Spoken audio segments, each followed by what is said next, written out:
to the fact that they are producing at lower quality. There's a lack of reliable buyers that could be associated with limited or even not formalized stable relationships between the farmers and output buyers. But we also have another challenge, the being limited access to supporting services. I'm talking about transport, infrastructure, and so on and so forth. So those all drive or contribute to the limited access to our market from smallholder farms. Now, how we understand to tackle the issue. We think that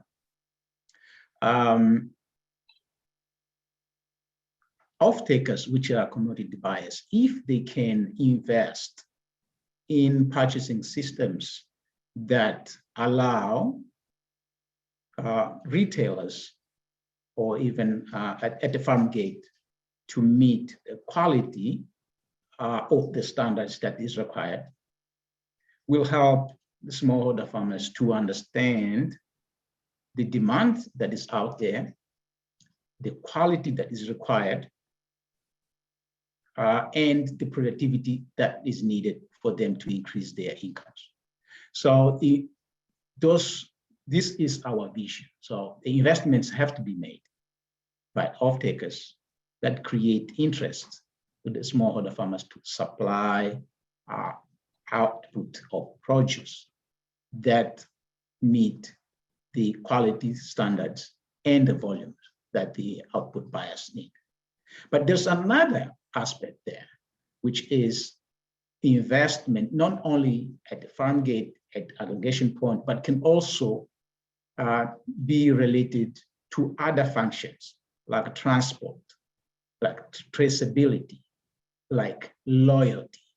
And that type of investment also help the smallholder farmers to trust and access that market.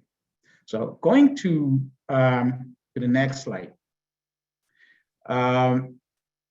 How we tried to implement what I have just described in terms of vision. We worked in three specific areas.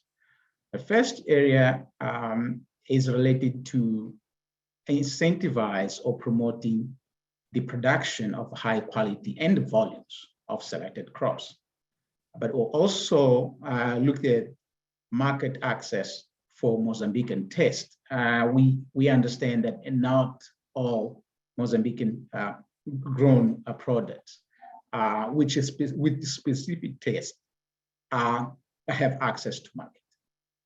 And the third area that we worked in is related to establishment of strategic alliances that will help to manage the supply chain. So those were three areas that we have been working on. I will then follow by presenting some of the innovations that we implemented. I will start by the innovation, what we call transparent performance-based supply chain. The issue here is that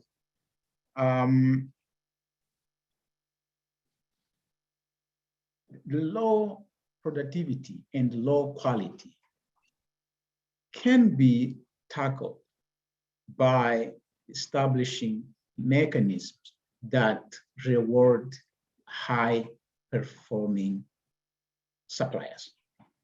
The idea being that the output buyers who are promoting crops or who are sourcing crops, they have to be able to select farmers or suppliers that meet certain criteria. And by meeting certain criteria, then they will be making investments that will allow the company to get output that of the high quality it has deserved.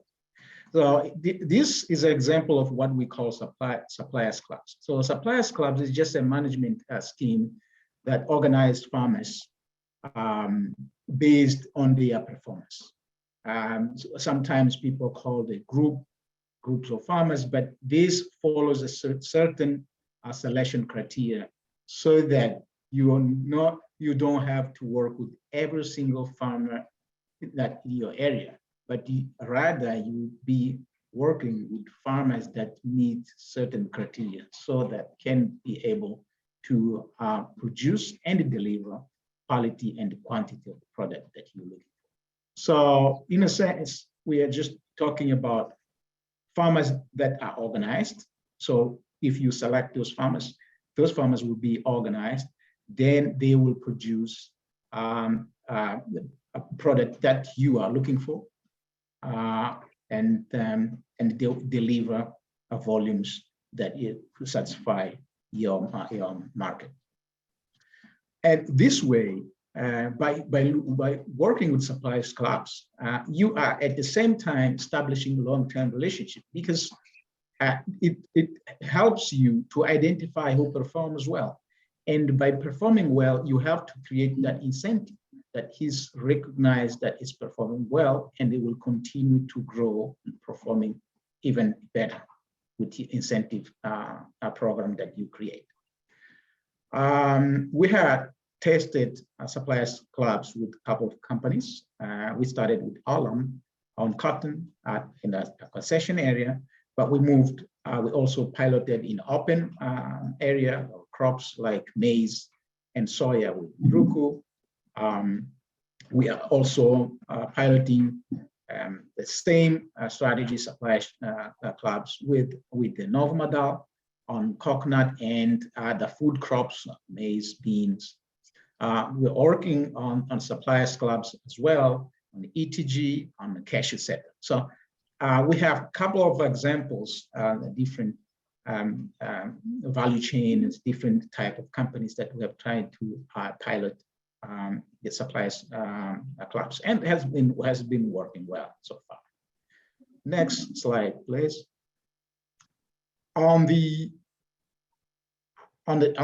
one, you may know that access to market for a locally grown product is limited due to high transaction costs and of course lack of good coordination among market actors. There was a need to understand the consumer's preferences on locally grown products in Mozambique. We piloted one with one firm to source rice from Nikodal, which has specific taste and is organic, and that through a network of aggregators that were established by this company. And the company owns a supermarket in Maputo area. So this company helped to organize a network of suppliers, of aggregators, of specific crops from specific regions that are perceived to have high value and good taste.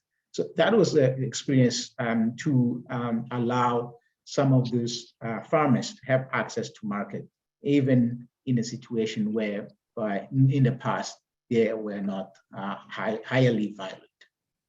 So we are talking about rice from Nikodal, beans, potatoes. There are other opportunities like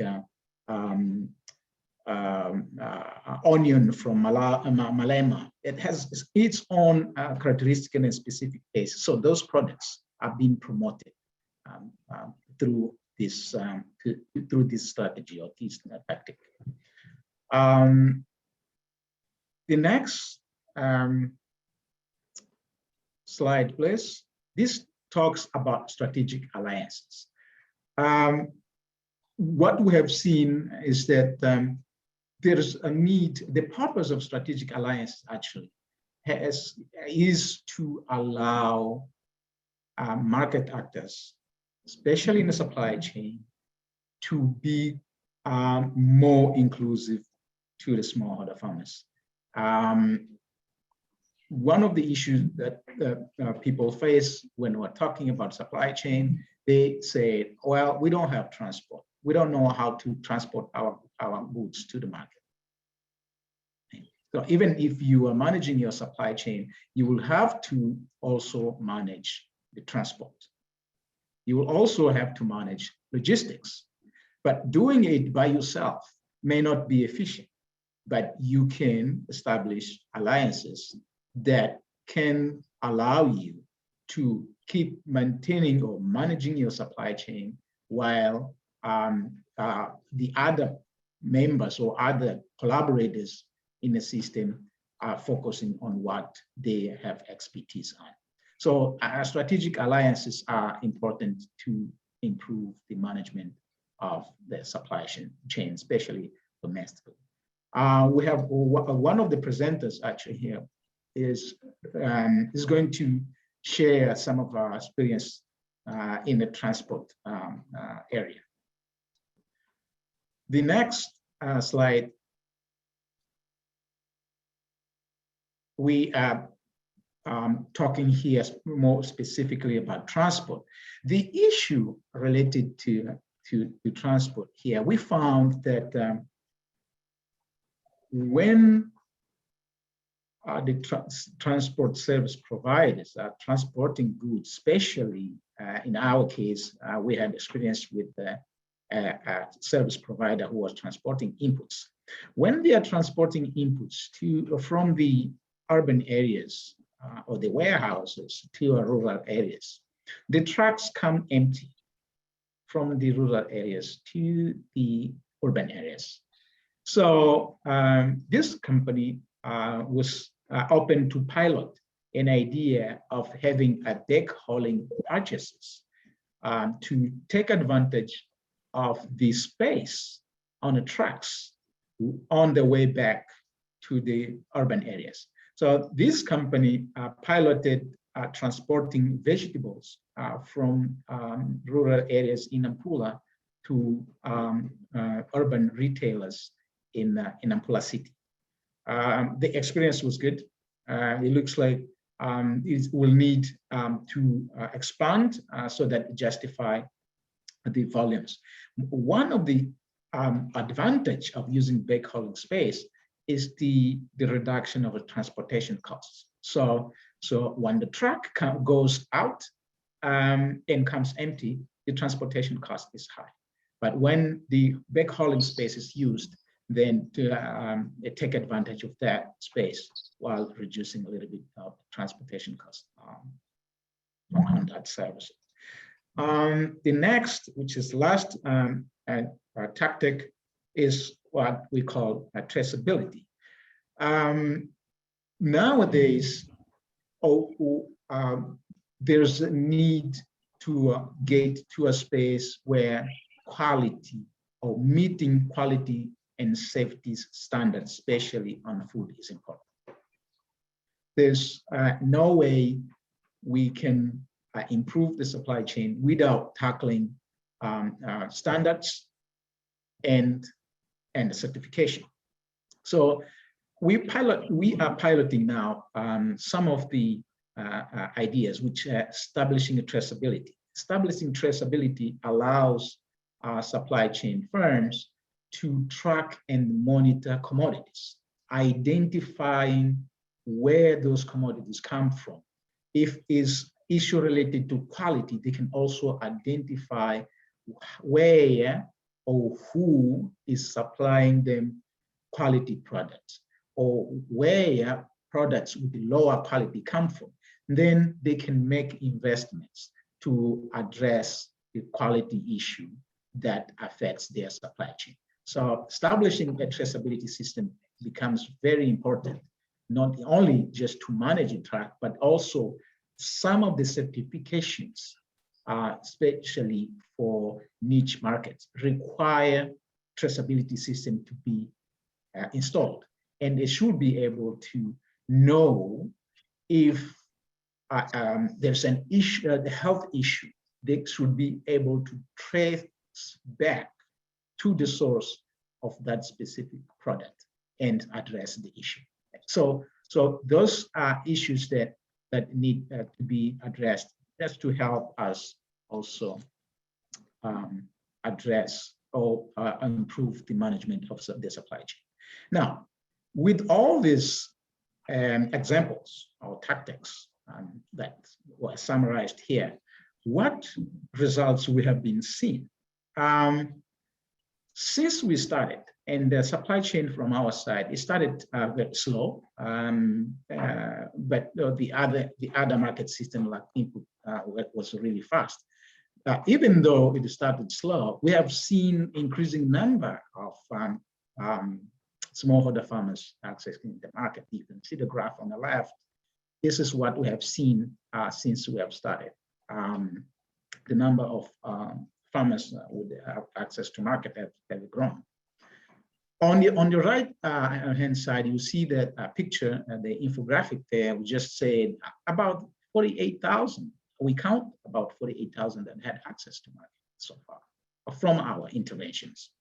And this is a result of willingness of the private sector to invest. And you will see that private sector was able to invest about 1.9 million, about 2 million in tactics to expand or to allow smallholder farmers access market. And so looking on the right side, hand side, bottom side, you see that they not only invest, but they also sought. So a total of about 17 million worth of sales was reported throughout this period, of which 65% are sales that are coming from smallholder farmers to the off-takers. So to conclude, what we have learned so far is that these tactics or the willingness to invest in a long-term relationship has increased trust between off-takers and their suppliers. We've seen some examples like companies investing in rewards, rewarding high-performing suppliers. We have seen some rewards like clothing, bicycles, some of them premium price on the quality. So that has created motivation from farmers to be loyal and to become reliable source of product. We also observe that farmers start producing high quality and volumes and the productivity. The example with Morocco, we saw that that particular suppliers club example improved productivity of maize by about 25% and of soya by about 63%. In the periods that the suppliers clubs were implemented, we also saw some trend, the same trend on cotton, which were about 19% increase in the productivity. We also saw the quality of maize that was produced from farmers that were related to Morocco. Was about, had a milling rate of 67%. The average milling rate in the country is about 70%. But this was really a big increase. Sourcing selected crops with Mozambican taste has a potential to expand. We have started, the pilot started with the rice, but the potential for other crops, beans, like onions, and more. So there's a potential. What is needed is a strategic way of implementing the procurement for for those particular products. The strategic alliances are emerging. We saw some examples. ETG now is partnering with the Honolulu Business School to help them train their suppliers under the Suppliers Club strategy. We have seen Upload, I think Upload is going to present here. We have seen Upload partnering with Holland to offer an insurance or transportation insurance for transported goods. But we're also seeing a potential intention of companies like Casa d'Agricultura partnering with Holland, so that they can expand their coverage in terms of retail points, not to sell inputs. So, but we also saw on the graph that I showed in last talk, we have seen a number of women participating in this system, our supply chain system, increasing. So we are talking about 46% of women have been reached and have participated in supply chain management, and obviously have had access to domestic markets. So I will stop here. Just wanted to share a few things that we have done so far. Those are just the preliminary results. We expect that in the long run, this business behavior become embedded in has a culture in the supply chain in this country. Thank you so much. And thank you very much, Raul, for that presentation. I think it definitely, apologies. I think it's definitely a really good way to open up the discussion that we have today. Before we move on to the next presentation, we would like to invite any questions. I noticed that there was one question that was put up around the supplier clubs, but that has been quite extensively addressed by the INOVA team. Thank you very much on that during during the conversation on the chat. However, if there are any other additional questions, I think we have time to take one or two more if anyone would like to open their mic.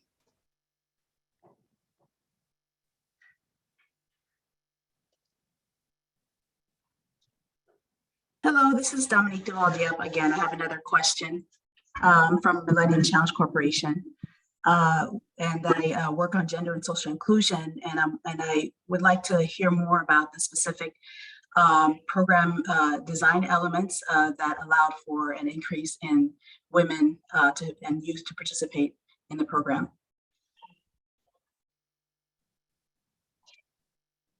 Thank you, Dominic. Raul?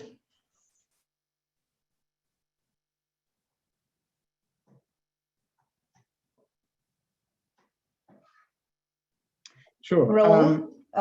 Sorry, yes, sure. So I will talk about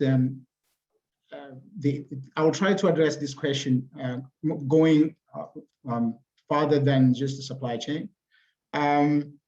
We have one example that we are working, or we are piloting to increase the inclusion of women. We conducted a gender study on both supply chain and input distribution system, and we found that women not only have limited access to inputs,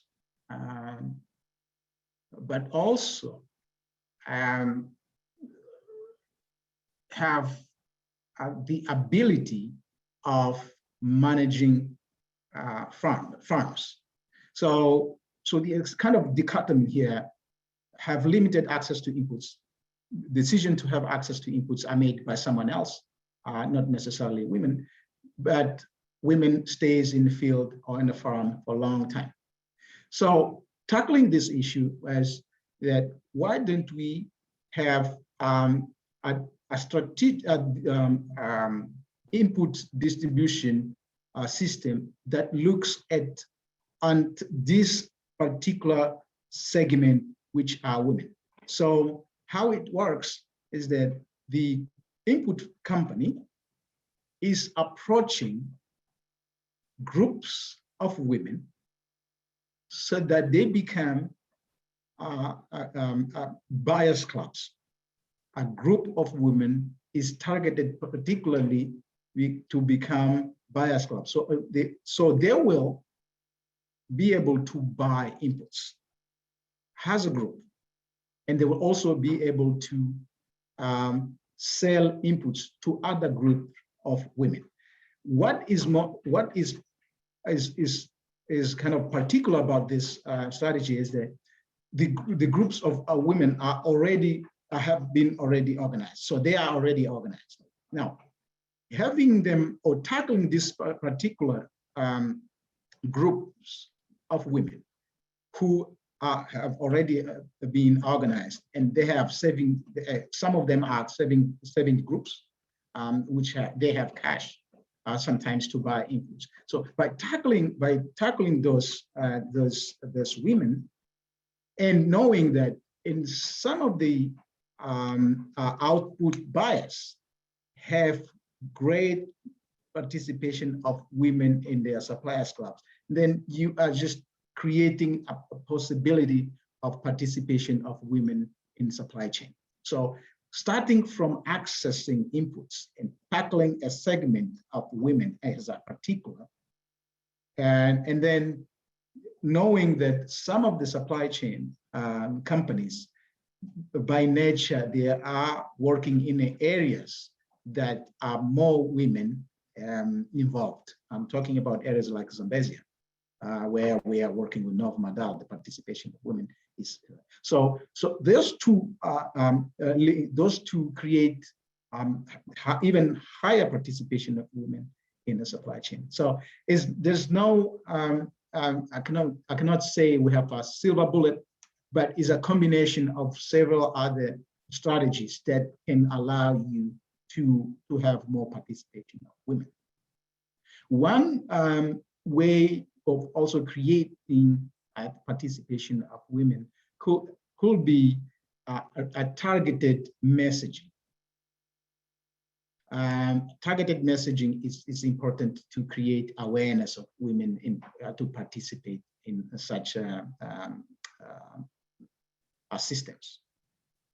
We have experience of packaging where specific message can be included when they are growing crops, right?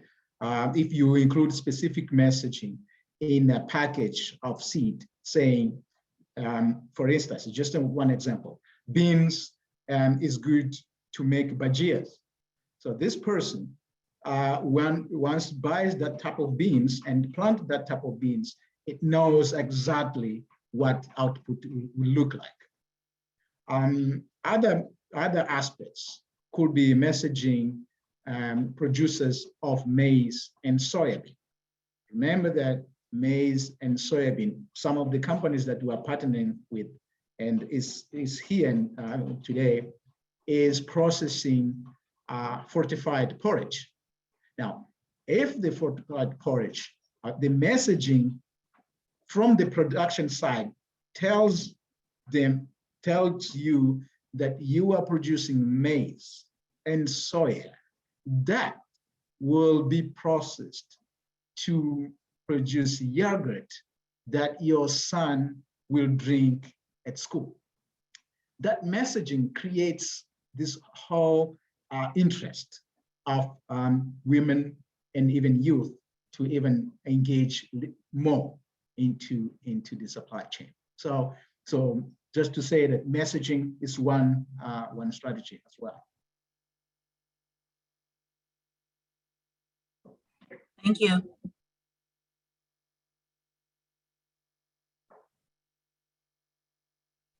Thank you for that question, and also thank you to you, Raul, for answering it. I see that there are some additional questions as well, and I realize as well that the study has been shared on the chat. So please, the gender study has been shared in the chat. There's one more question for INOVA, but if, so we'll take just that one last one before we move on to the next one, because we do have to keep to our agenda, to our timelines. A question from Rui Ribeiro. Please explain briefly what role INOVA plays in this model, and what have you learned from playing that role, and what has worked and what can be done better in the future. So Raul, if you could briefly, just respond to that question. Thank you. Sorry, I don't think that I got you quite well. So the question is related to what role INOVA played in those models.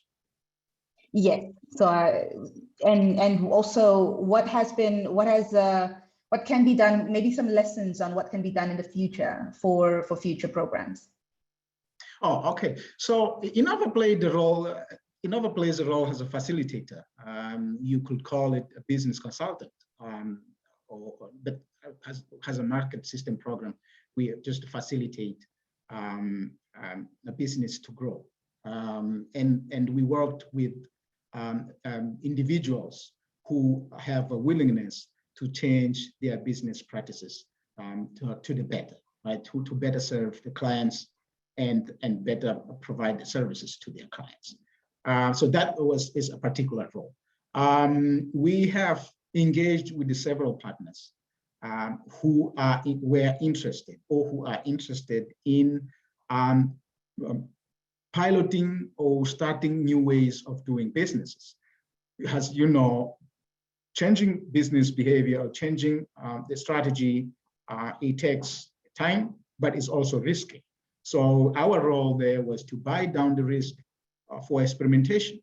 And once the experimentation is done, the company is able to decide whether adapt, whether discontinue or continue with the particular practice. But the most important, I think, from our side is that we should be able, through this strategy, we should be able to learn fast and adapt instead of waiting for the intervention to end 6 or 8 months or 10 months or 1 year. We should be able to track constantly and adjust the intervention so that it benefits the business. Our interest is to see business growing. We are here for a few years. We are almost going to an end, but we hope that the businesses that have engaged with us will be showcasing what has been done, and perhaps other business will adopt or will crowd in and provide other services that are not there. So going forward, I think it's important to keep learning as we go. And I think the most important is that those techniques or those tactics, they don't have to be adopted as they are. The companies may choose pieces of the tactic that fits in their size, their objective, and their dreams, and move it from there. So we have in one tactic had many components, and so the companies are able to just pick the components that make sense to them and adapt them to meet their goals. Thank you very much, Raul. And thank you again for all the questions on the chat. I'm going to ask some of our colleagues from INOVA to assist in addressing some of those, but we do have to move on, and I'd like to introduce our our next presenter, who is indeed one of the organizations that was mentioned by Raul and that has been working with INOVA. Her name is Claire Hassoun, and she is the founder and CEO of Upload, which is an online application that connects logistics companies with customers looking for cargo transportation. So it creates a professional and efficient network between the value chain of this industry. So Claire, please, the floor is yours. Obrigada, Ercília. Boa tarde a todos. É um prazer apresentar hoje a nossa compreensão destes desafios e pensar juntos de como podemos ultrapassá-los. Ercília, eu vou partilhar o meu screen, se for possível. Sim, faça favor. Conseguimos ver. Muito obrigada, Claire. Yeah. Ótimo. Assim, dá para todos? Sim, está perfeito. Ok. Desculpa. Ok, então, mais uma vez, boa tarde a todos. O meu nome é Claire Hassoun, sou a fundadora e CEO da Upload. Então, como a Ercília diz, a Upload é um serviço online que faz a ligação entre clientes que procuram transporte de carga e as empresas de logística, criando assim um network profissional da cadeia de valores de logística. Então, o que gostaria de apresentar hoje a vocês é mesmo a Upload, resumir rapidamente como funcionamos e depois mesmo nos enfocar nos desafios da cadeia de valores agrícola, baseados na nossa perícia, na nossa compreensão do sector e também na prática dos transportes que nos fizemos até agora e sobre quais recebemos feedbacks nos ambos lados dos clientes e dos transportadores. Então, antes de tudo, gostaria só de voltar para o nascimento da Upload. A Upload nasceu de uma pesquisa de mercado e da compreensão dos desafios de logística no país, que posso ilustrar em 3 factos principais. Já é 2 vezes mais caro despachar um contentor do sul para o norte do Moçambique do que despachá-lo da China para Moçambique. Também as cargas muito necessárias no sector de saúde e na agricultura, como vamos falar hoje, perecem no mercado, no campo ou nos armazéns por falta de solução oportuna para o transporte, enquanto há caminhões procurando por cargas. E, finalmente, tem intermediários que captam até 40% do valor dos custos logísticos. Então, com os meus cofundadores, entendemos que a falta de informação estava no cerne do problema e começamos a desenvolver a Upload. Então, assim, a Upload conecta clientes e transportadores de forma eficiente. O cliente faz um pedido de transporte no nosso app, no nosso web dashboard. Depois, o transportador responde a estes em tempo real com orçamentos e a foto do caminhão. E o cliente seleciona a oferta mais relevante, depois paga na plataforma. Depois, o cliente acompanha a viagem até a entrega da carga. Assim, a partir de uma única plataforma, os clientes podem planificar, pagar, monitorar e avaliar o transporte de carga em todo o Moçambique e além de fronteiras, como vou explicar agora. O nosso modelo de negócio é bastante simples e baseado em comissões. Os clientes colocam suas necessidades de carga e recebem cotações de diferentes transportadores que incluem já a nossa comissão no modo transparente. Depois, o Upload paga 50% do transportador no carregamento e o remanescente quando a carga estiver entregue. Onde estamos hoje, já temos mais de 170 transportadores cadastrados na plataforma, que representam um universo de 3.000 caminhões, e começamos a cobrir as rotas para a África do Sul e Eswatini. Estamos a receber uma procura crescente para servir o Zimbábue e Malawi no sector da agricultura. Então, assim, mesmo no centro da Upload é o foco da nossa conversa de hoje, os desafios de logística. Na verdade, é o desejo de superar esses desafios que são a razão mesmo da existência da Upload. Então, já listei alguns desses desafios no início dessa apresentação, e agora vou me enfocar mesmo nos desafios específicos à cadeia de valor agrícola. Então, como já disse, estes desafios baseiam-se no nosso conhecimento e compreensão do sector, bem como na nossa experiência ao longo de quase 2 anos agora de operações em Moçambique, com 90% da nossa atividade que vem do sector agrícola. Então, já gostaria de voltar para essa noção de tempo de resposta. Como já disse, um elemento-chave, o central nos desafios da logística, é mesmo este desencontro, o encontro que não acontece em tempo necessário, relevante, oportuno, entre o cliente que precisa de carga e o transportador. O cliente pode precisar agora de um transporte para laranjas ou para lichis e não faz, não sei, 10, 15, 20 chamadas para transportadores que estão, se calhar, ocupados com uma outra campanha ou que estão no sul do país e que não podem responder imediatamente à procura. Quando tem outros caminhões, às vezes, que estão lá perto do cliente, à procura mesmo de carga. Então, isso é um problema fundamental no mercado de Moçambique, em muitos mercados, mas sobretudo também na agricultura, claramente, porque tem produtos perecíveis que não podem esperar no campo ou nos armazéns.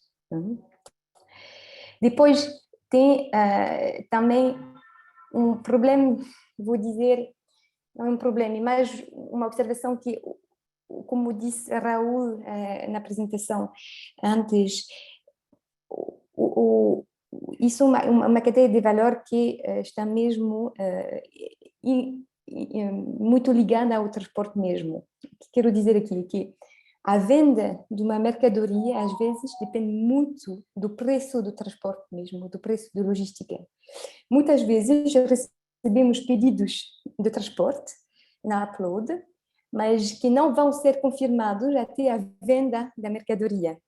Então, os clientes, os vendedores de mercadoria precisam de ter a cotação da upload, a melhor cotação possível, para depois tentar fechar a transação ou a venda.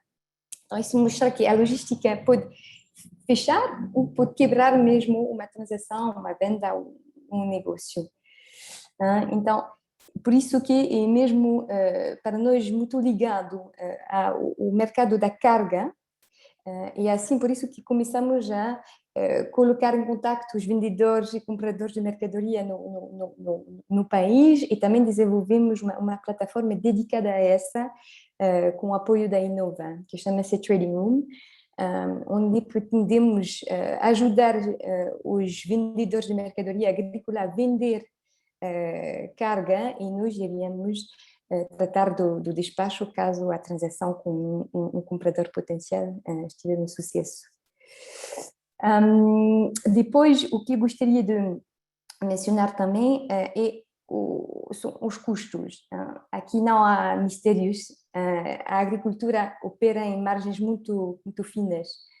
Portanto, o custo de transporte, como já disse, fazem um sucesso, podem quebrar uma transação.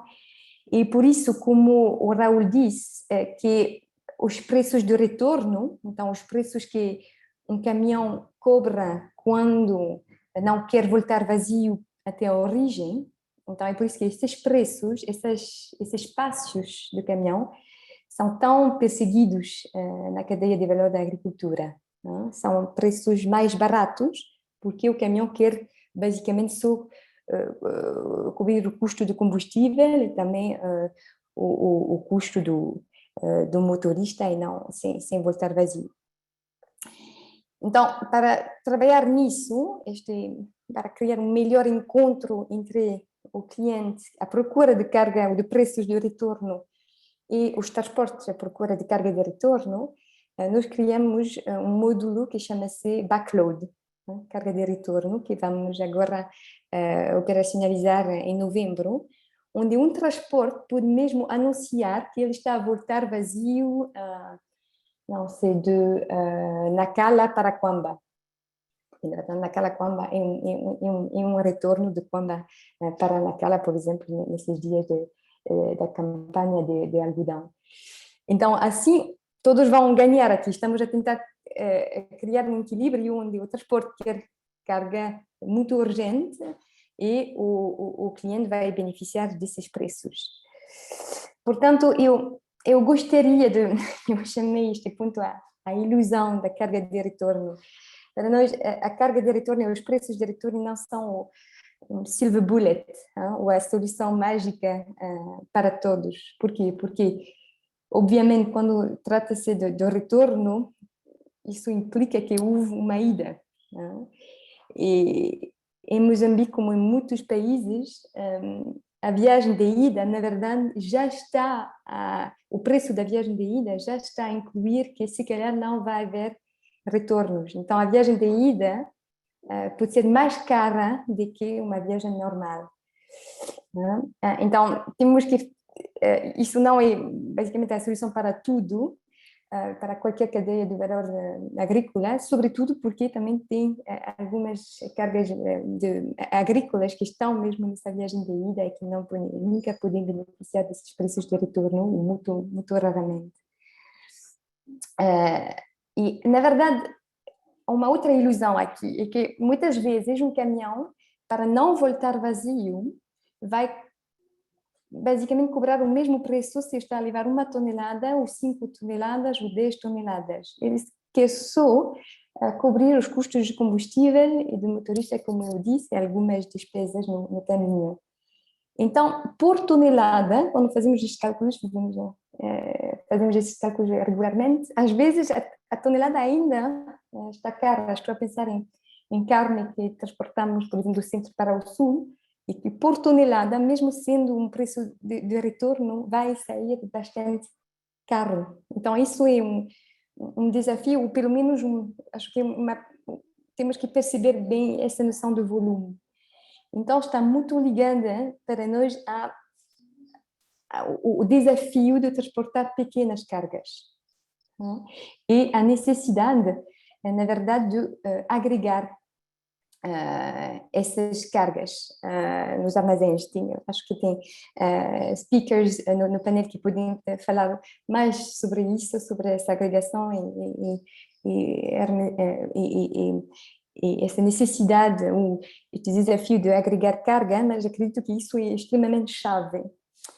Nós não agregamos carga, deixamos o transportador agregar as oportunidades que ele encontra para transportar, mas o que percebemos também que seria relevante, começamos a nos enfocar nos caminhões de pequena capacidade, quer dizer 1 tonelada, 2 toneladas, 4 toneladas, estamos a cadastrá-los agora. Na verdade são muitos, às vezes são informais, mas são muitos, e acreditamos que isso pode ajudar muito o transporte dessas cargas reduzidas comparativamente com um caminhão de 10 toneladas, 15 toneladas, até 20 e claramente 30. Então, no mês passado, com o apoio de um projeto, conseguimos cadastrar, por exemplo, 30 dessas empresas de pequena capacidade, e acreditamos que isso é uma pista para ajudar este transporte e optimizar esses custos. Sobre isso, eu queria só falar, porque estamos a falar num modo muito prático de transportar carga, mercadoria agrícola. Queria só tocar alguns pontos que falam sobre o que o Raul estava a explicar sobre os standards e os padrões e as boas práticas. E é verdade que na agricultura também tem muita carga em bulk, quase granel, quero dizer, mesmo se falamos de sacos de 50 quilos de soja ou de milho, às vezes chamamos isso bulk, porque o peso varia, às vezes entre os sacos, esses sacos às vezes não são bem selados, muito fácil às vezes a carga ser perdida ao longo do caminhão, ou às vezes com a ajuda do motorista. Tudo isso para dizer que tem uma incerteza aqui no peso dessa carga. Então, as balanças é a mesma coisa com essas cargas, nunca sabemos exatamente qual é o peso do saco, mesmo se for supostamente um saco de 50 quilos, e se todos os quilos faltam meio quilo, por exemplo, às vezes sobre 20 toneladas podemos ter uma perca grande de carga e um prejuízo para o vendedor ou o comprador. Então, são realidades práticas que acredito que podemos trabalhar. Nós estamos sempre a jogar entre as balanças no carregamento e o descarregamento e a perceber o que aconteceu e a promover uma tolerância entre as balanças, por exemplo. Mas é só para atrair também a atenção sobre estes pontos muito práticos que podem criar muitos problemas práticos na realidade, na prática. Não posso falar de desafios sem falar das vias de acesso. Na verdade, tem muitas estradas que o acesso é extremamente difícil, seja na altura de chuva, mas também na altura seca, na época seca.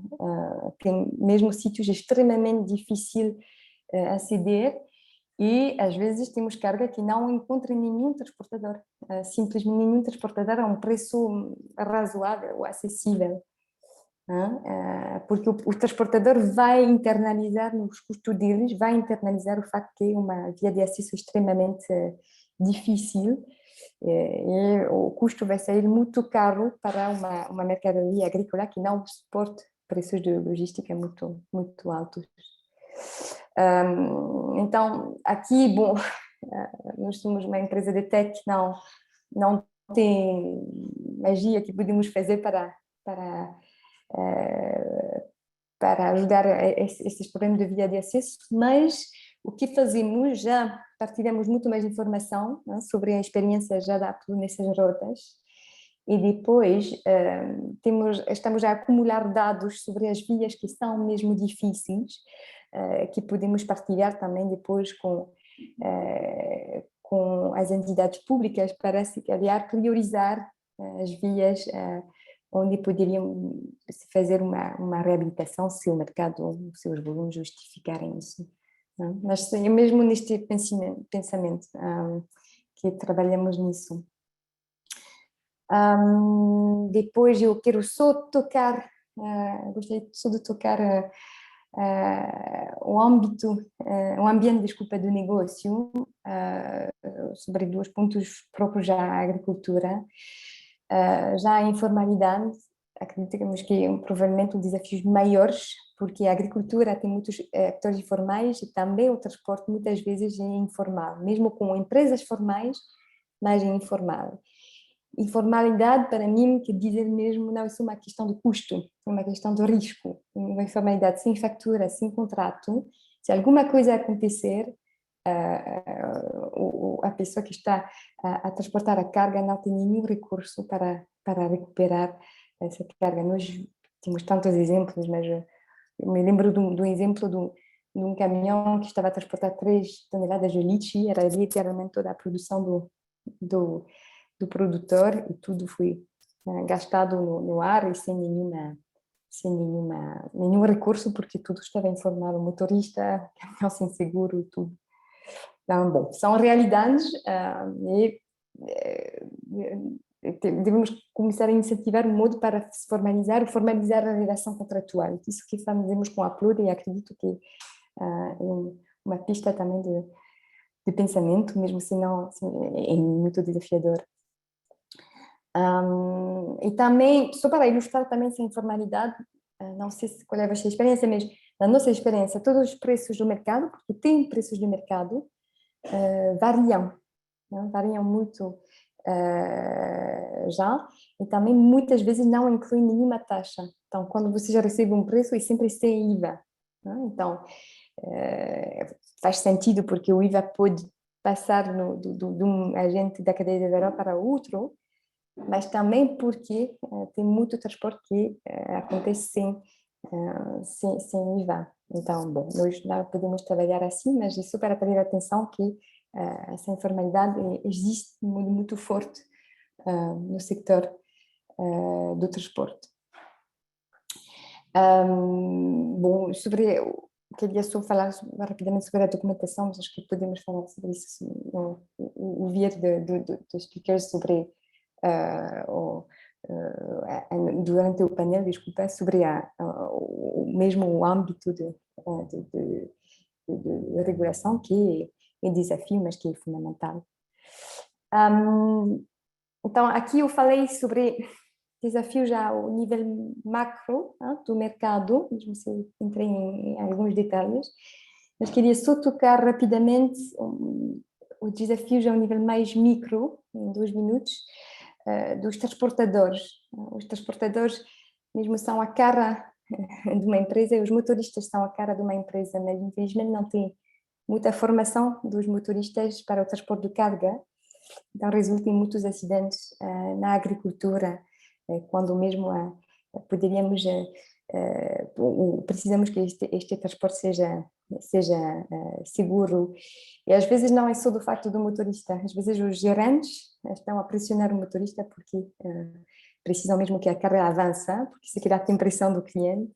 Então, tudo isso para dizer que bom, tem preço de todo lado, claramente, uma cadeia de valor, mas são estradas tão difíceis que às vezes é difícil pressionar esses atores porque estão a evoluir em condições muito difíceis. E, portanto, eu gostaria de reforçar a necessidade de treinamento regular de condução defensiva e também boas práticas, como a Gisele está a fazer esses dias, boas práticas de negócio e de condução. E no outro lado, hoje eu toquei um pouco o assunto do cliente, mas eles também são, às vezes, a fonte, porque eles precisam que o transporte à frente, e estão a fonte, às vezes, da pressão. Então, acho que aqui temos que mesmo perceber que estamos a evoluir num ambiente de transporte muito desafiador e que temos que aceitar essas dificuldades de estradas, mas também perceber que quando colocamos uma pressão no transportador que está a vir e que depois demoramos para carregar, isso impacta outros clientes no retorno, na ida a seguir.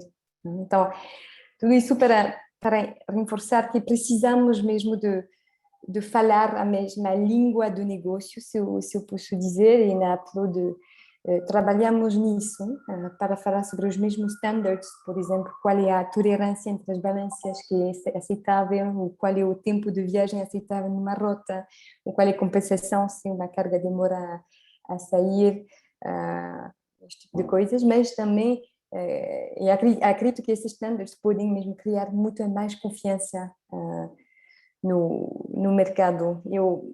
Eu costumava dizer no início da Upload que a Upload estava, na verdade, a criar confiança entre os atores do mercado, e acredito nisso hoje como nunca mais. É fundamental de ter confiança e trabalhar em boa comunicação e transparência um com o outro, e acredito que assim poderíamos criar muito mais valor nessas cadeias de valor. Muito obrigada pela atenção e estou disponível para qualquer pergunta.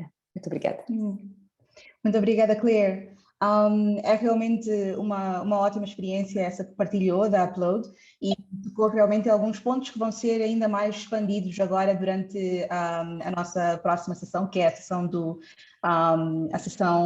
a discussão aberta com os nossos painelistas. Então, como a Claire faz parte dos nossos painelistas, e acho que e tocou realmente em questões de confiança e também, e então eu acho que é uma boa segue para passarmos para a nossa discussão em painel, e assim podemos também talvez absorver algumas das questões que estão a ser agora levantadas sobre a Upload dentro desse segmento.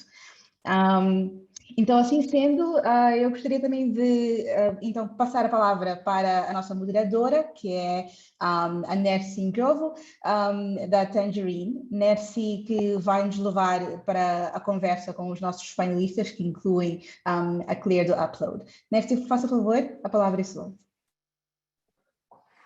Hi, obrigada, Ercília. Hi, everyone. Let me just, all right. Hi, everyone. Maybe before we get into this, just so everyone can know, who I am, who Tangerine is, and basically how the rest of this panel discussion is going to be conducted. So my name is Nercy. I am the market research manager at Tangerine, and we are a field marketing company of substance. We've been 17 years in the Mozambican market, connecting brands with people, so connecting our partners with people and basically fostering long-term relationships to build this network of stakeholders. Now, I think I'd like to introduce some of our panelists here that really come from different stages of the supply chain. So first off, we have Osa. She's from INOVA, and I'll let each person introduce themselves, but they work in agro-processing, forestry, and agriculture. Then we have Claire, which we just spoke to at the moment, and I think she's introduced herself enough. We have João Carriço, and he's from Adicional, so they are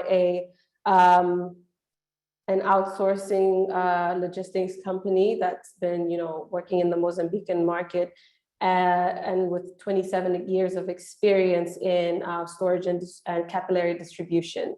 And then we have Ursula, so she's a manager at Cada Terra. So it's a supermarket management company with a track record of delivering sustainable and inclusive value to the Mozambican food and retail processing. Okay, so we have a very interesting discussion coming up now, which is really about how we can develop the efficient and effective management of the supply chain from all of these different actors. And as I go through some of these questions, I'll direct them to some people who I feel would be best suited to give us some inputs. And yeah, so I think let's have an open discussion here about this, and please feel free to send us some questions in, which we will be taking up with some of the different participants we have here.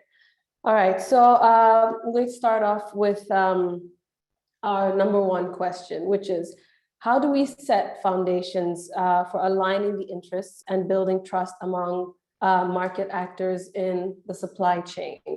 And given the track record of supermarket management, I think that Cada Terra would be best suited to answer this. So I'm going to direct this question to you, Ursula. So please go ahead. Thank you so much for the opportunity to be present. Going right to the question that you've put across, how to set foundations to align interests and build trust between market actors in the supply chain.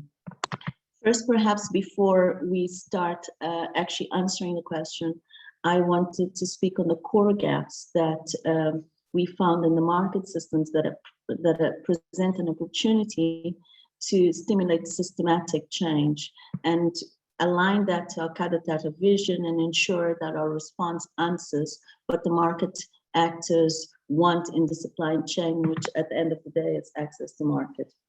And I know when initially the presentation was made by INOVA, is that low quality of agriculture produce is a reality, the lack of reliable buyers, invest in sourcing systems, and smallholding farmers have access to markets in different pillars and this is where really we would want to address in terms of low capacity, because we see different pillars where you have large retailers with very high specification in terms of quality and not finding local suppliers that meet their needs. And yet on the other side of the pillar, you have informality of suppliers, association of smallholding farmers and aggregators that actually are not connected to one another. And because the large retailers with specific needs feel that these core gaps are not met, then they resort to importing from South Africa and from different parts. And as we know, we are a country that exports by excellence, and yet we do have so much production. We have so much goods within the rest of the country that actually are thriving to access the market. So we feel that as part of the work that we've done with INOVA is how do we bridge these two pillars, and how do we harmonize them and make them across each other work. And part of our role is to bring in a coordinating role in terms of, we understand that if you have, and I know Claire spoke about this, if you have produce in a remote district, in the far off, there's a very high transaction cost of buyers involved that are in urban areas to bring in and source from the rural farmers. So it's important to have a coordinating aspect. And to me, prior to understanding, how to set these foundations to align an interest and build trust between market actors in the supply chain, it comes with answering this. So then you have consumers that are in the market, and you have consumers and you have producers in the market, and you have products that are Mozambican products that really are in the field and are unbranded, and so unbranded, locally sourced agricultural products that haven't been tested and that do not have the quality certification. So, and this really leads to a low quality perception by the consumers, by the buyers, that whatever we have, and sorry, I see that there's a questionnaire being popped in. Okay, right, I just minimized. So this perception that whatever is Mozambican is not good. And this is what we would like to bring. We would like to bring in an access of Mozambican taste. And I know that Raul has touched this as well. So how have we done this? So Cada Terra has invested in promoting quality products grown in Mozambique. We've aligned the core gaps that I've just spoken about to our vision, which is to develop a brand and invest in demand activation, which we've done. And I will speak a little bit about it as well as development of distribution function for supply, mainly increasing the sourcing and sale of domestic produce. Really, how have we done that? We've established business relationships with one local aggregator, and it's been a really interesting and challenging experience. If you know anything about Mozambique, you understand the challenges behind it. How to make sure that the aggregators and these producers and these smallholding farmers actually access the market. And so our local aggregators in PAD, and we also worked with a packaging company and a transport company that brings in backhaul services. But this has really been an interesting perspective. Why? Because we've actually decentralized all of this aspect. For example, when we speak about our relationship with our local aggregators, so Cada Terra, our role is we buy in bulk, and buy in bulk orders and we pay. But this really means that we need to have a huge investment in terms of cash flow to be able to then purchase. And what we've been able to do is that we've been able to buy and sell over 35,000 kgs of rice, place it in the market, and we talk about really formal market, place it in retail. So if you go across Premier, our produce is there. If you go to Terra Mar, our produce is there. If you go across, because we believe the informality of this country rules, so you cannot lead only, and this is our own lessons learned, you cannot lead only in being in the formal retail. We've also been working with micro retail. So Cada Terra has been able to work with this local aggregator that who is impaired and works in Zambezia and has an overall of 36,500 farmers. So what we do is we provide access to these farmers so that their produce can actually come to the market.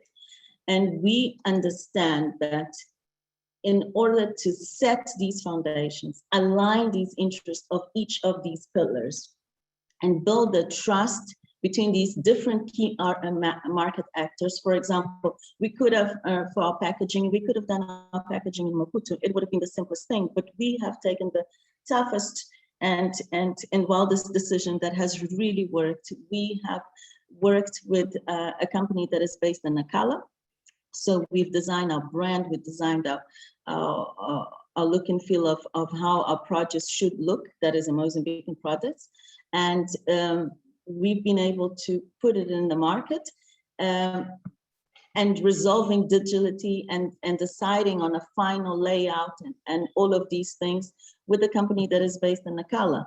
So these key different market actors are important because we believe that you can't only centralize services in Mozambique. You need to bring into these different actors, but it's a challenge.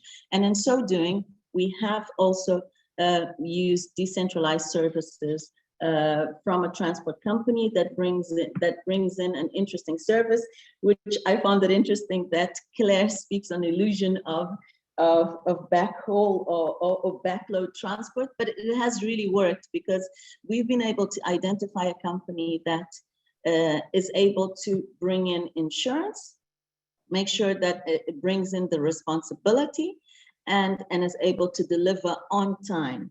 And it's been a really cost-effective exercise. I know we're not really elongating because it has other questions that we will bring into it, that we may bring a few different perspectives. But it's very rightly put when Claire said that cost is a huge factor on transport, is a huge factor on produce. And one of our examples that we had was the processing unit company that we had put in an order of 20 tons and we got there and we had set up the transport, paid for it in advance.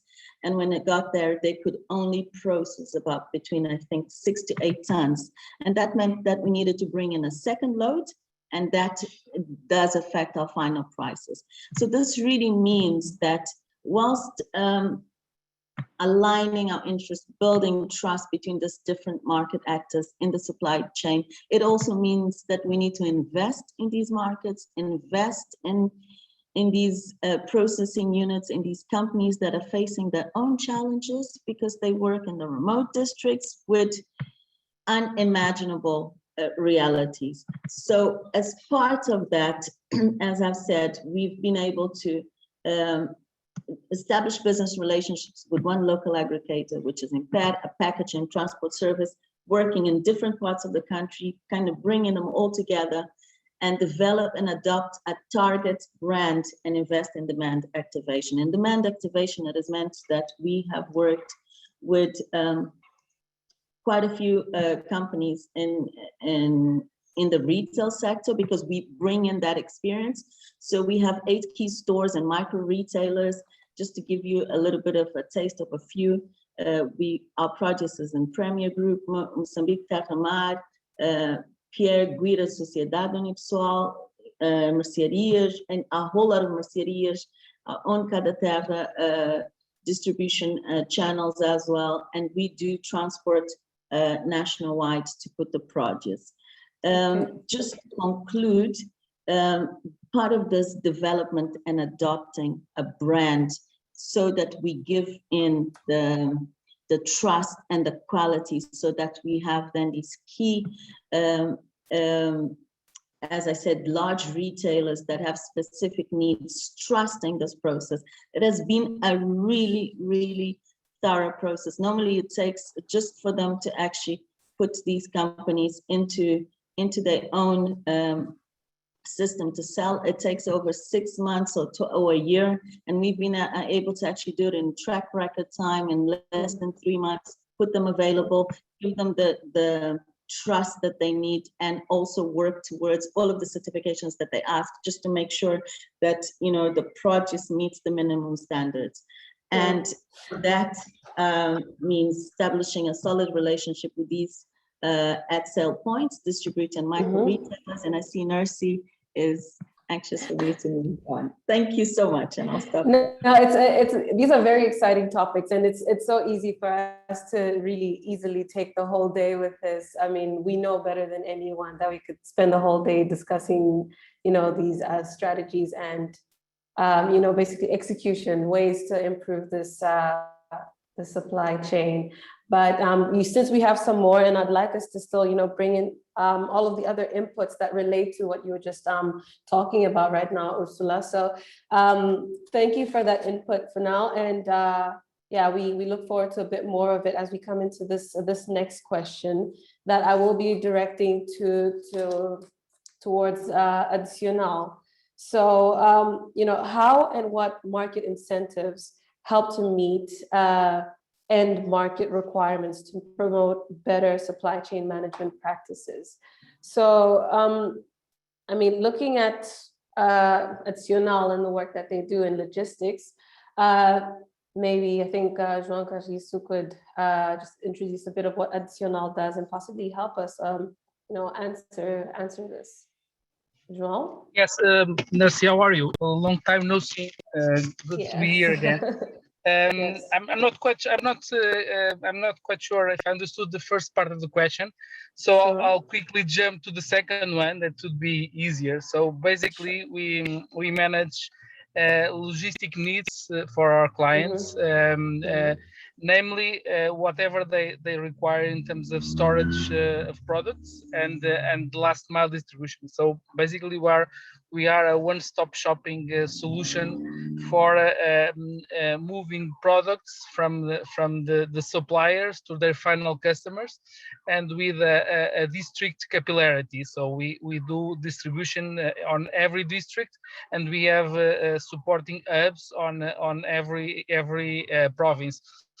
We have doing this in Mozambique for 7 years now, so it's still a very young company and not so mature, but the market it's not so mature neither. So we are struggling with these needs to create in people the willing to outsource and to focus on their business and leave these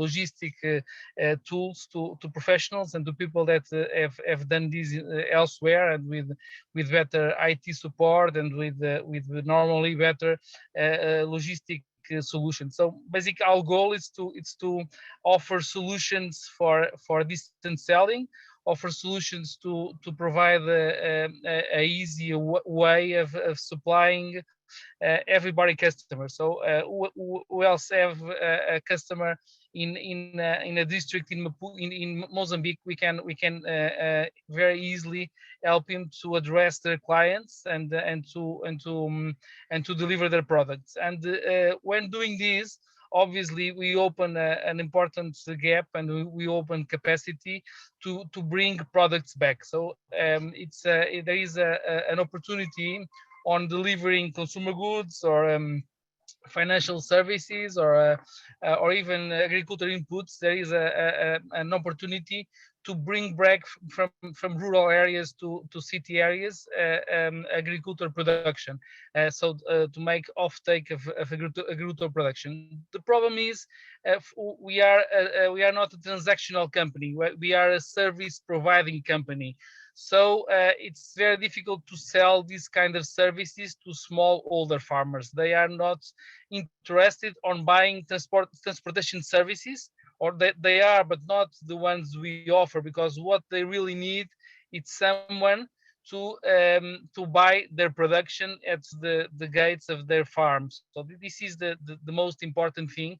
And what we normally do is we offer them the transportation or the storage capacity, but that does not cover all their needs. They need products, but they need to sell them easily and quickly and at a good price. So what we have done 2 years ago, and it's a project that it's still under development. It's being done every day. What we are doing is to create a business model where we buy this agriculture production and we on rural areas, and we sell them to small retailers in the city. We do this in Nampula, and we have included INOVA as one of our partners on this development in the past. So it's a still small project, but quite interesting, and we are in fact moving agriculture production from the smallest farmer to the smallest city retailer, taking offering a solution that for us it's easier because we are on these rural areas every day, and we have a very large experience in terms of last mile distribution also in the cities. So we combine these two opportunity and expertise, and we are able to do this, and we expect to make it grow and make it better. Not sure if this cover your doubts, Nursing. Yes, as a foundation, it does. Adding on to that, I'd like to know, do you have any ideas of what kind of market incentives would help, to meet the end requirements to promote this better supply chain? So what kind of incentives maybe has, Adicional thought of, or think would be great for other partners in the supply chain to consider to help meet the end market requirements? Do you have any ideas around that? What do you mean with market incentives? Can you detail a little more the question? Right. So as Raul mentioned, in his presentation, that in this whole supply chain, we have the farmers, the smallholder farmers and retailers. They might not feel that motivation to really try to invest in higher quality goods. Then in turn, I think possibly logistically, we might have some challenges there also for you to, transport goods of a certain quality and how it reaches to the end buyer. So I'd like to know, do you have any, ideas? Also invite the rest of the panel, possibly Ursula as well. So seeing as that, you're also part of the end of the supply chain. Any ideas of what kind of market incentives can be, suggested to, throughout this the supply chain for the smallholder farmers and retailers to try to invest in a bit more quality for the supply chain to become more effective? Yeah, I think it's very tough to make that jump and to discuss on this level, because their needs are much more basics. They need someone that can buy from them every day or every week or every 2 and 3 days at a good price. And when I say at a good price, it means that there is the need to subtract a lot of intermediaries between the smallholder farmer and the consumer. And that's why we address smallholder farmers and small retailers, because we try to shortcut all the intermediary levels that are in the middle. Because these intermediary levels, because of the logistic distance and complexity of transportation, agricultural goods, especially vegetables, that's what we are addressing now. So these levels induce a very lower price from the in case of the farmer, and a higher selling price in the cities. So the first and more important thing is to have regularity on the providing, and to have a network that is capable of addressing these products movimentation. Okay, if you don't do that, anything else it's no use, because you can talk with them in order to improve quality, but if they don't they're not allowed to sell on a regular basis at a good price, that does not mean anything, because there is no business that will support any market strategy without selling regularly at a good price. Okay, so you need to address basics first. You need to create a network that could help them on having an elementary logistic cost that could be addressed from their business, and then you can start thinking of more educated and evaluated marketing aspects. Right. Sorry to No, it's all part of the discussion. I mean, we really want to provoke different different ideas and inputs about this. This is exactly what this panel is for. And I think it's actually a good introduction to the next question, which is around strategic alliances for the supply chain. So what strategic alliances align supply chains that align the supply chains are critical to an effective market system? So for this, I'm going to ask Claire to come back and just join us and help us answer this question. I'll also invite the rest because I think given the different services and levels here, there's many alliances that I've heard of from Ursula. So let me hear from Claire first, and then we can join in. Thank you. Very, very briefly, just my 2 cents on this.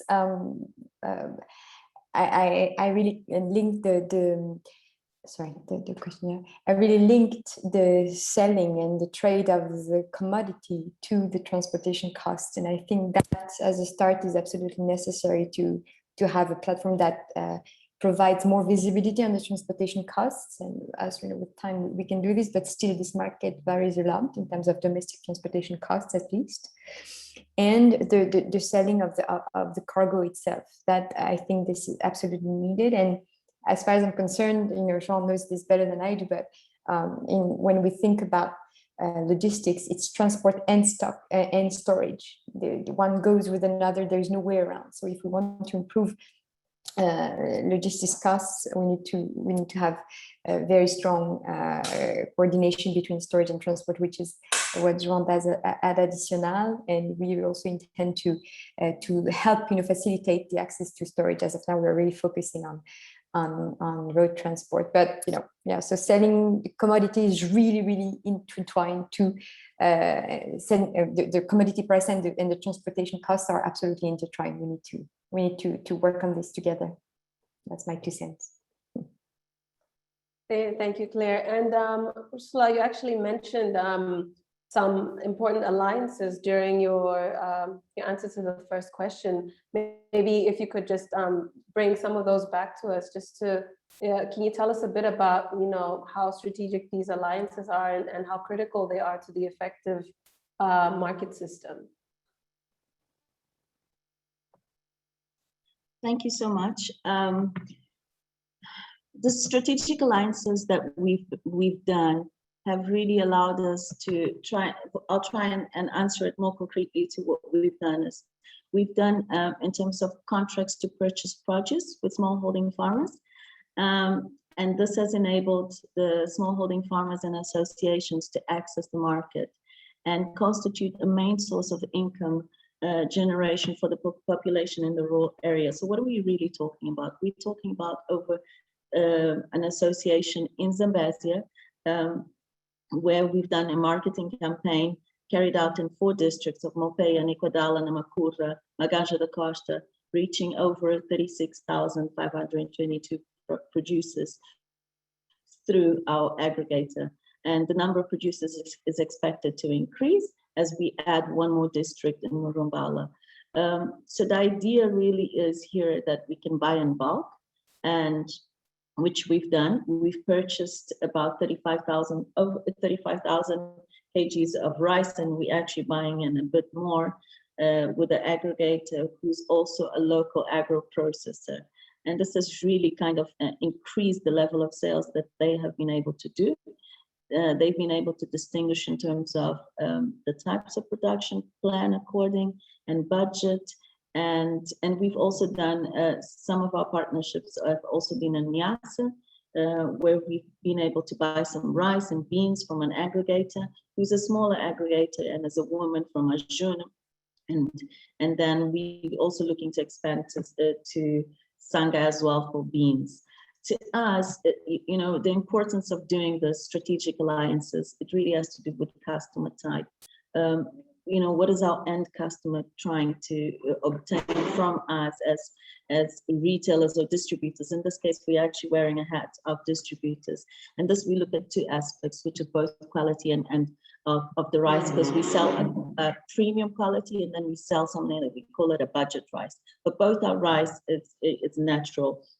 And then we look at, as part of the strategic alliance, we also look in terms of the offer of customer activities that we also offer. And this also looks at, you know, our aspect as distributors, and then looking at only, lessons learned in terms of strategy. We will not only work with big surface markets, because Mozambique has a huge, over 60% is in the informal market. So we will work with micro retail and individual consumers.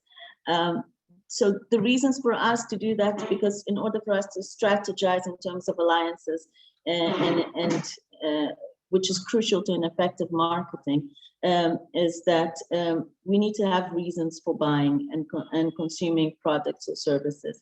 And this it addresses what I said in the beginning. We have two pillars, and as these two pillars, we have one, which is a supermarket, and then, which is the formal retail supermarket. Please give me a minute. Sure, no problem. Sorry, I'm back. So in terms of looking at the pillars, what exactly we're doing is to making sure that there's added value to the quality that we're bringing in. So initially, we want less rice from Thailand, less rice from India and all of these places. So we want the perception of quality to come to the fore. We want the perception of a nutritious perspective. Since we believe that local goods are fresh and they produce mostly with reduced use of chemicals. And so this is what we have in the districts that I've spoken about, in the far remote districts, that just to get there, it is incredible. You know, I know Asa is there, and she actually gave me a very interesting comparison once, that to bring in produce from within the districts from, I think it's Lungela, and the other one, I can't remember precisely. It's a longer trip, and it costs a lot more than which is within the same province. It costs a lot more than bringing from Zambezia to Maputo. So all of these things, we want to be able to make sure that, you know, the final produce that you would pick on a shelf of a Mozambican produce is good, affordable, and it brings in a similar quality to any other product, actually better. You know, you'll have a rice that has a nutty smell, it has a fantastic taste, it's natural, and in so doing, we allowing access to market to 36,000 small holding farmers, and we are able to, in this pillar of strategic alliance, we are able to integrate 4 local businesses in the market in terms of formalization, association of women, and packaging and transport that are all spread in different provinces, and we decentralizing and not working in Maputo. Thank you. Yeah, great. Thank you. Thank you for that. I think you really summed that for us. I think we, you know, just given the whole process that it's been for Cada Terra, and seeing it from, you know, source all the way to the supermarkets and the end consumer, I think we did get a good idea of, you know, how crucial some of these alliances are that you've made along the way, and how you've been building them, you know, over time. And this network is just increasing and increasing. So I think that was, thank you for that. It was really insightful. Coming to the next question, I think I'll direct this one towards Winua. So with Osat, I hope I'm saying that well. Tommy, I think that we've spoken about so many different sectors, logistics, we've spoken about transport, sourcing, and the likes. And now I'd like to ask, Winua, how can the government also, as one of the stakeholders in this whole chain, how can the government also take advantage of the lessons in their various programs and projects? So how can they also take from all of these learnings that we've seen throughout this journey, and how can they improve the access to the market?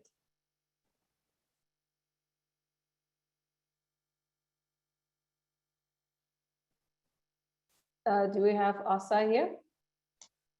Asa, I believe you're on mute. There we go. No. Yes. Thank you very much. I will. Am I there? Can you hear me now? Yes. Yes, Good. we can. So maybe if you can introduce yourself, so we can all know, and then please come into the question. Oh, okay. My name is Åsa Maria Tam, and I am the co-founder of WINOA. And WINOA is an agro-processing company in Mukuba.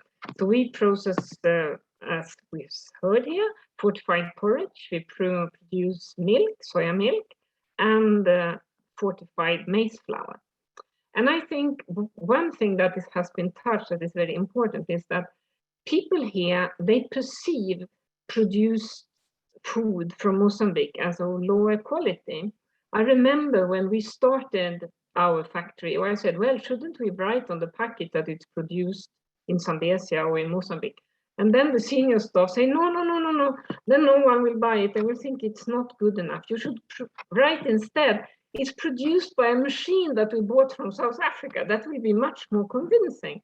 And it's a sad thing. And I think we have done, as we've heard from the other people, we had to sort of go through the quality systems and to really try to prove that our products are good.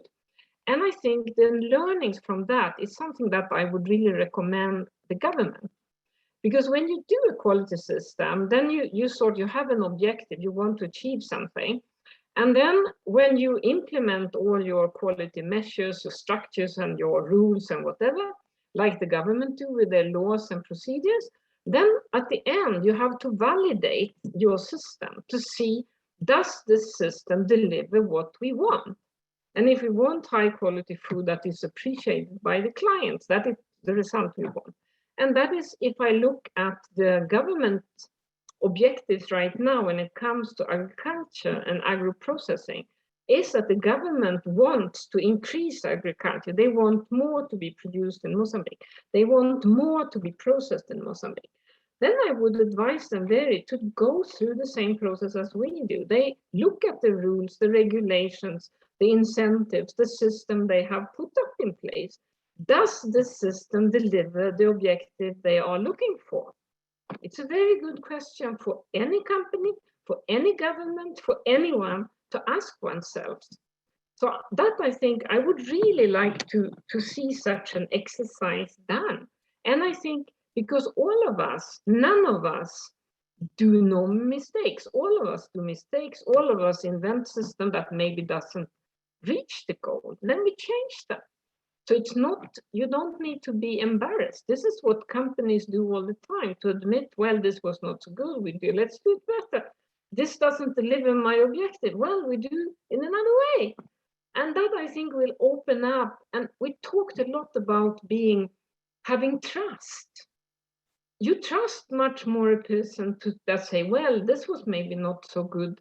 Last time we made the business, maybe the quality requirements were not so good, but now we have set up in a better way, and let's do it again. Let's develop, let's go together.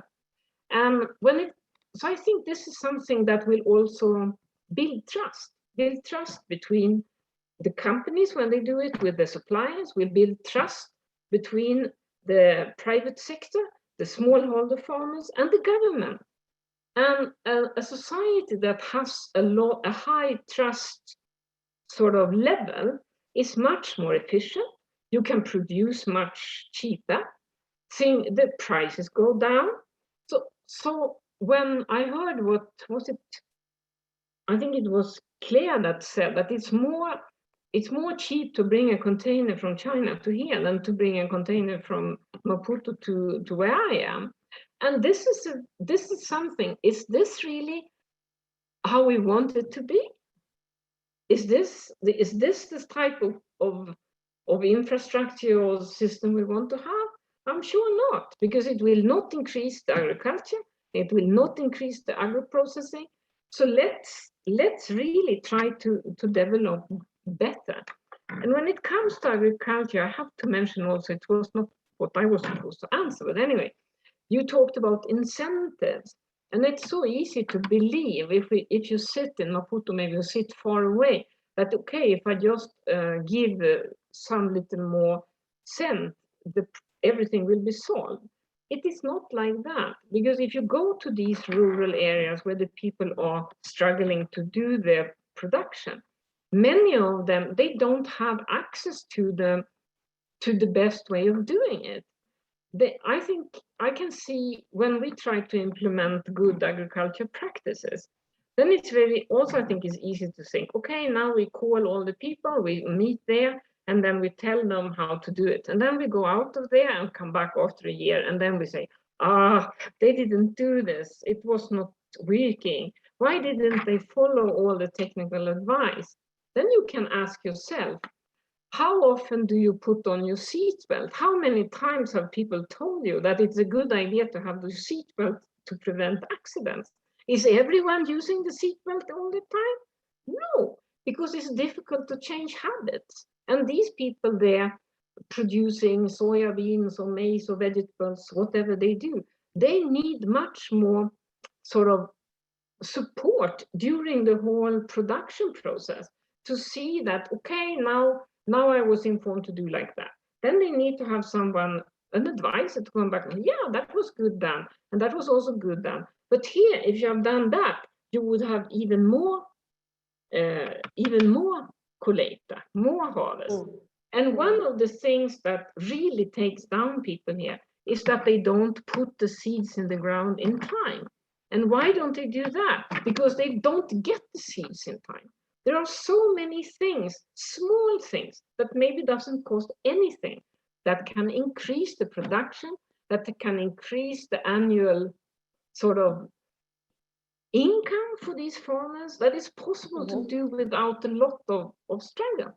But we need this confidence, we need to attack where the low-hanging fruits are. And there are many low-hanging fruits in Mozambique. Just let us take them one by one. Yes. I think, you mentioned something very important that I think also ties together the concept of this whole discussion, building trust. So my question is, what part can the government take in this exercise of building trust for the market system? What can their input be in improving this relationship throughout the supply chain? I think there are many things that the government can do, and some government institutions are already doing it. I can take one example, that is the Mozambican Institute of Cereals. I think they are doing a very good job on increasing the trust, helping people to get working capital, doing this, doing that. And there are also, I'm sure, other institutions that are doing good things. So it's very easy to always complain and say that government should do this and should do that, when one should also acknowledge when they do something good. So I think if we really have the same objective, which I believe we have, we should be working more together, trying to build trust and to attack the problems together, and be thankful for every little step we do that is positive, and recognize it. I think that's the trick. Thank you for that. I think we have one question here for Ursula. So thank you so much, Åsa, for that. Ursula, a question here for you from Claudia, asking, what for the smallholder farmers that you work with, how do you mitigate the risk, for example, in terms of climate events such as Cyclone Idai, where the farmers lost all the production? So how do you mitigate the risk? Thank you. I think it's a very good question. And as far as we distributors and coordinators in this process, what we can do is we can support the farmers by giving them the certainty and the surety that their produce will be bought. So we sign contracts with them. We can discuss in terms of how payment is going to be done.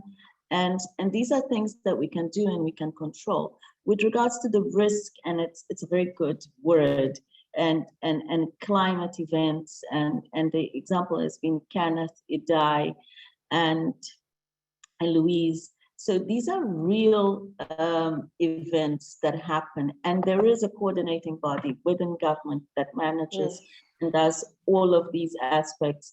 And the key question that we can ask is, you know, can they cover, and so do they actually have a combat strategy in place for droughts, for every time that we know that there's the rainy season and all of these things? Would we consider subsidies? Would we consider an overall process where we talk about food security being very strong linked to climate change? Yeah. I would want to tie it up to what Asa was saying, and tie it up with, you know, how can the government take advantage of these lessons to improve market access in its various programs and projects? So if we know that Mozambique is a country prone to these events, are we planning advance? Are we setting aside a pre-budgeting? Are we budgeting in Plano Quinquenal? You know, these things are important for us to actually start talking about, start planning, and actually looking at the bigger picture of the budget that you know is actually being given for these aspects, and seeing. I know we have a humanitarian relief international organization that supports, but we also got to tie it up that with and link it to government. So we can do as much as we can control. I think the role of government needs to be for planning in terms of that. So I hope I've been able to answer Claudia Motta's response. But if I may, I also want to tackle this question on how can the government take advantage of these lessons to improve. I think we have maybe 1 minute for that. I will be very quick. Thank you. So sure. Guarantees of collateral are used as an important tool to provide finance and financier. So I think financiers should be very flexible in the type of collateral that they accept or that they ask, because we're talking about rural, the rural poor that actually in Mozambique, they perhaps only have a duat. And now under the terms of our law, the duat is not used as a collateral. So as a recommendation, I think it's very important that we start thinking, you know, duat needs to be seen as a collateral, and it needs to be seen as a bank guarantee. The high interest rates erode margins. So if you have high interest rates, Mozambique has one of the highest interest rates in the world. It's eroding margins. It's actually, it's dissipating the small, medium enterprises. There are nearly non-existent. Medium companies also, I know, but I have a high electricity rate kills margins and reduces cash flow. And I'm sure Asa can also speak about that, and all of the other operators that are there that have very high EDM rates. And with the pandemic, the margins are even lower to reduce. One of the things that I think is important for government is to have a combat strategy. Plan for COVID-19 financial crisis, and for the debt saga that we are all seeing rolling it out before our eyes, and it was the very reason why our GDP actually went down. So I'll stop here.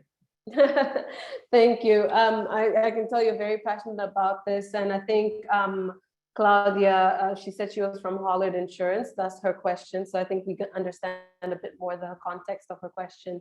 But I think right now I'll have to just draw this panel discussion to a close, and hand back over to Celia. So over to you, Celia. Thank you, Nercy, for facilitating this discussion, and thank you to Ursula and Osa. Thank you very much, Claire, as well as João. Thank you very much for all of your inputs. I think this is definitely a very interesting topic that everyone would like to continue discussing. So we do invite after that, for if there's also any other resources that you'd like to share with us, any studies that have been made or that you have pulled from your own experiences, please share those with us and we'll make sure to share that with the participants and with the rest of our network. So we've got about 3 minutes before we close. And so we definitely wanted to kind of, hand this over to Elsa Mapilele of USAID. USAID, as you may have noticed in the beginning, they are the donors behind the INOVA project, and therefore supporting the interventions that INOVA has managed to accomplish across the agriculture sector. And so, Elsa, please, if you have a couple of words for us to close this off.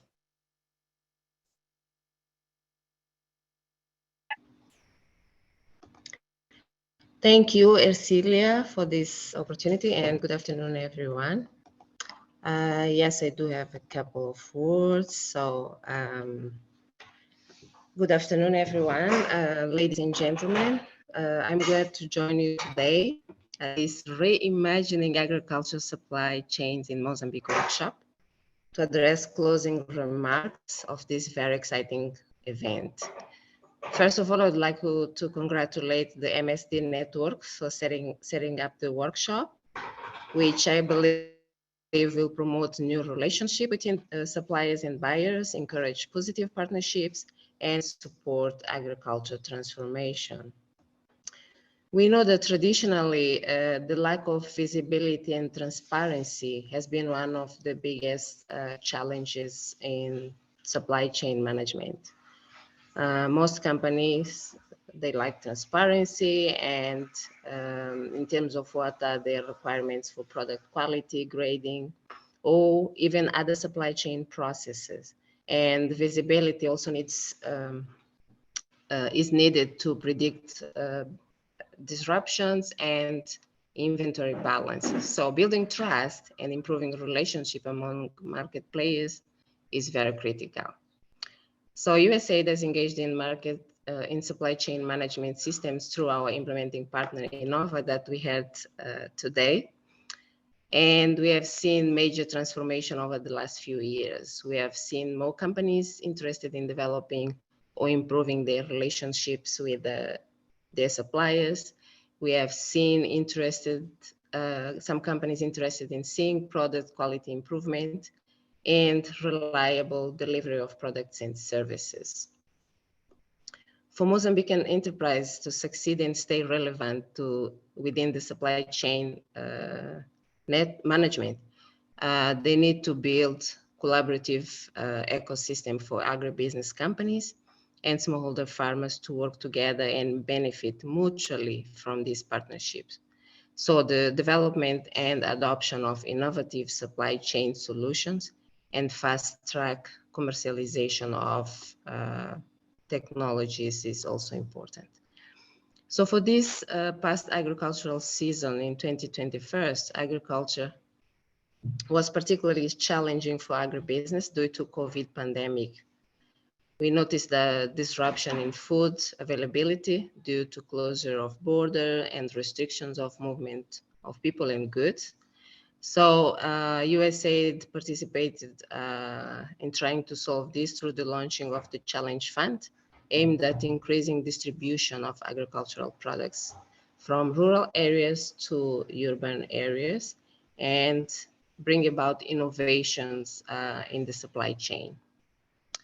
So we have seen through the supply chain management, aggregators, processors, and exporters accessing supply chain expertise, client network, potential investors, as well as sharing knowledge and resources among partners. We have also heard today in this workshop about some examples of actors in managing suppliers for supermarkets, for transporters, for logistics, and also for processing companies. And the examples of actors in supply chain goes on and on. So the one common theme that we have all seen here is that all the companies are working on improving access to end markets for agricultural products. So I believe that this workshop comes timely in a moment when we are just launching the 2021/2022 agriculture cropping season.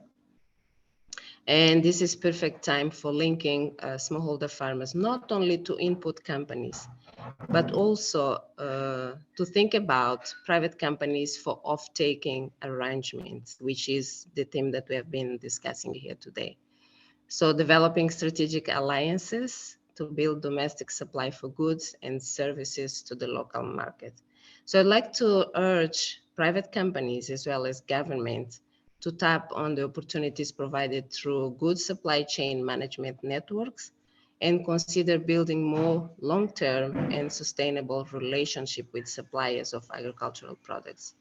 And with that, they will expand market opportunities for smallholder farmers and embark on this transformational journey.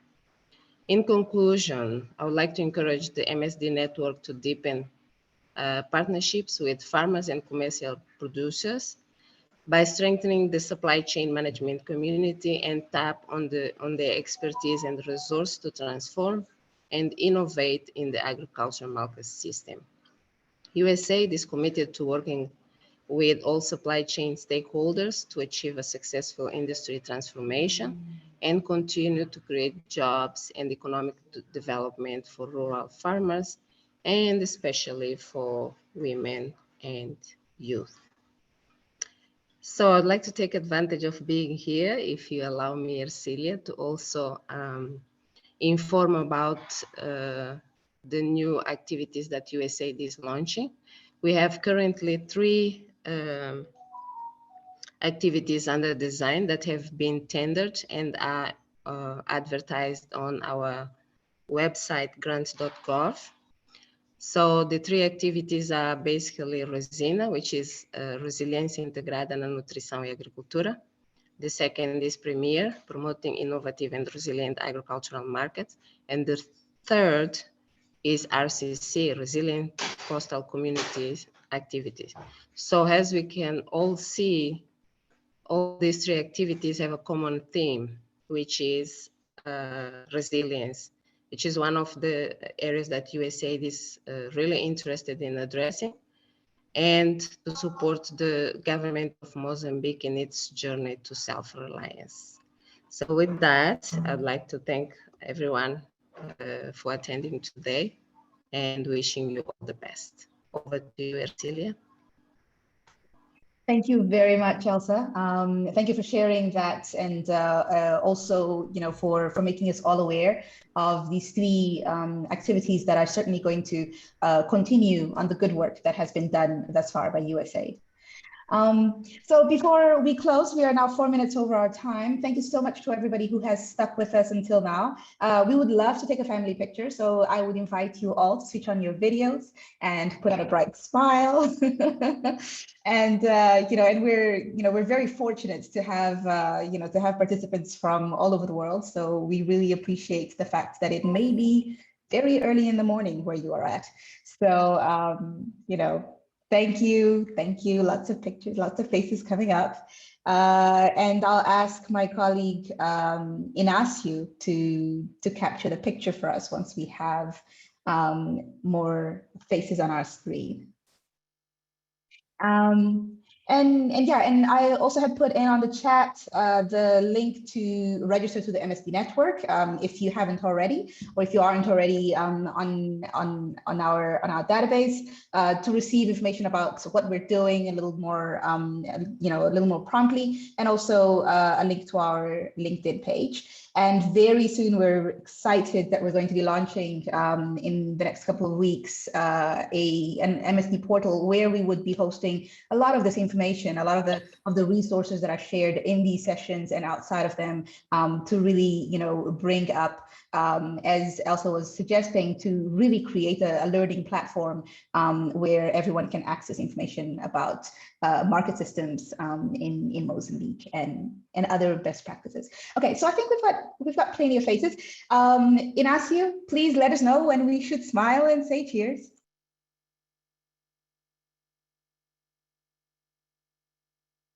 And tell us when it's ready.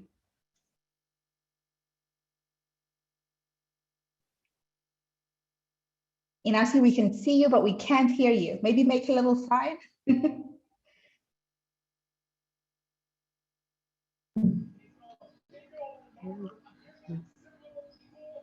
Are we ready?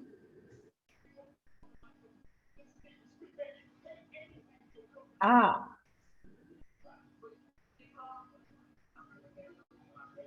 Thank you. Let us know if, was that okay? Perfect. Thank you, everybody. And have a good day further, good afternoon to all of you, and good morning to all of you. Thank you. Thank you. Thank you, Celia. Thank you. Thank you, everyone. Thank you. Thank you. Thank you.